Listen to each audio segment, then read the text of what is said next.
నమస్తే, welcome to Andhraprabha. నేను రఘునందన్.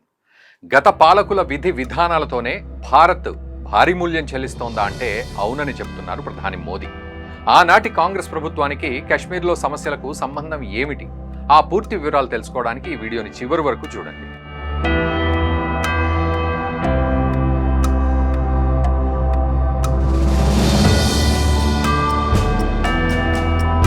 నెహ్రూ విధానాలతోనే కశ్మీర్ సమస్య వచ్చిందన్నారు ప్రధాని మోదీ. ఆ ప్రాంతాన్ని కాంగ్రెస్ ఏమాత్రం పట్టించుకోలేదన్నారు. కశ్మీర్ను ప్రత్యేక రాజ్యాంగం, ప్రత్యేక జెండాతో విభజించారు.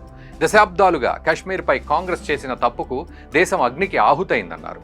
కాంగ్రెస్ బలహీన విధానాల వల్లనే కశ్మీర్లోని ఒక భాగాన్ని పాక్ ఆక్రమించుకుందని మండిపడ్డారు.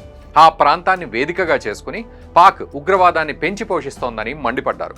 దీనివల్లే కశ్మీర్తో పాటు దేశం కూడా భారీ మూల్యాన్ని చెల్లించాల్సి వచ్చిందన్నారు మోదీ. అయినప్పటికీ కాంగ్రెస్ ఎప్పుడూ ఉగ్రవాదం ముందు తల వంచిందన్నారు. అంతేకాకుండా సర్దార్ దార్శనికతను సైతం పక్కన పెట్టేసిందని ఆరోపించారు. కానీ ప్రస్తుతం ఉన్న తమ ప్రభుత్వం అలా చెయ్యదని స్పష్టం చేశారు.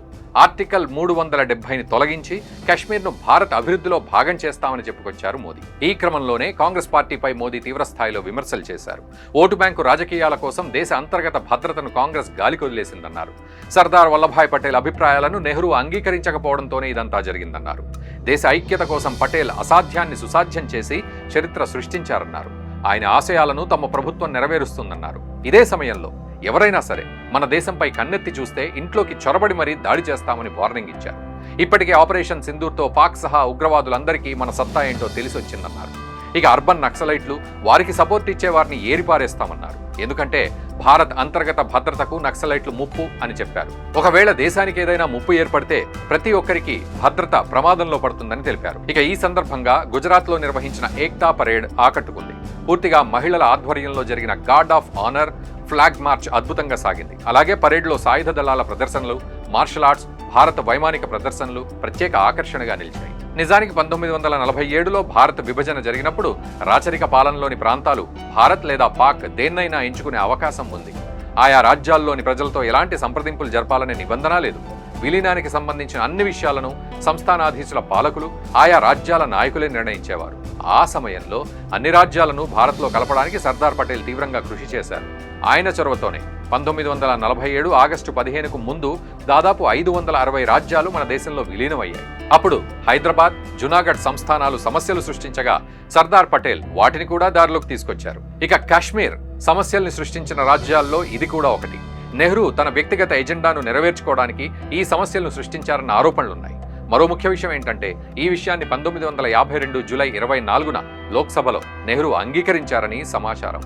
విభజన సమయంలో కశ్మీర్ పాలకుడు షరతులు లేకుండా భారతదేశంతో కలిసిపోవాలనుకున్నారు. కానీ నెహ్రూ యూనియన్ను తిరస్కరించారు. అలా అని ఆయన చేసిన తప్పిదాలు 1947 జూలైతో ఆగలేదు. విభజన తర్వాత రక్తపాతం, హింస కనిపించినప్పటికీ నెహ్రూ కశ్మీర్ విలీనానికి ముందు తన వ్యక్తిగత ఎజెండాను నెరవేర్చుకోవడంలో మొండిగా ఉన్నారన్న విమర్శలున్నాయి. కశ్మీర్లో నెహ్రూ సృష్టించిన శూన్యతే పాక్ కశ్మీర్లో జోక్యం చేసుకోవడానికి అవకాశం ఇచ్చింది. స్థానిక గిరిజనుల ముసుగులో దాడులు చేసి 1947 అక్టోబర్ 20న కశ్మీర్ భూభాగాన్ని ఆక్రమించుకున్నారు. కానీ అప్పుడు కూడా నెహ్రూ చెల్లించలేదు.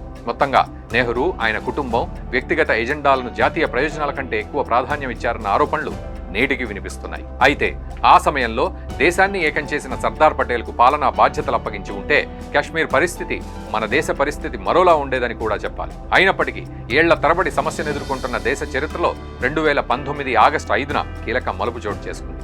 1947 నుంచి మన దేశాన్ని వణికిస్తున్న తప్పిదాల పరంపరను ప్రధాని మోదీ తొలగించారు. ఆర్టికల్ 370ని రద్దు చేశారు. దీంతో లద్దాఖ్ ప్రజలకు ప్రత్యేక యూనియన్ ఏర్పాటై దాని ద్వారా న్యాయం జరిగింది. కాగా దేశ ఐక్యత, భద్రతకు ముప్పు కలిగించే ప్రతి అంశాన్ని తొలగించేందుకు ప్రభుత్వం కట్టుబడి ఉందని ప్రధాని మోదీ ఈ సందర్భంగా స్పష్టం చేశారు. అలాగే సర్దార్ను స్ఫూర్తిగా తీసుకుని దేశ సమగ్రతకు భంగం కలిగించే ప్రతి ఆలోచనను, చర్యను దేశ పౌరులంతా తిరస్కరించాలని పిలుపునిచ్చారు.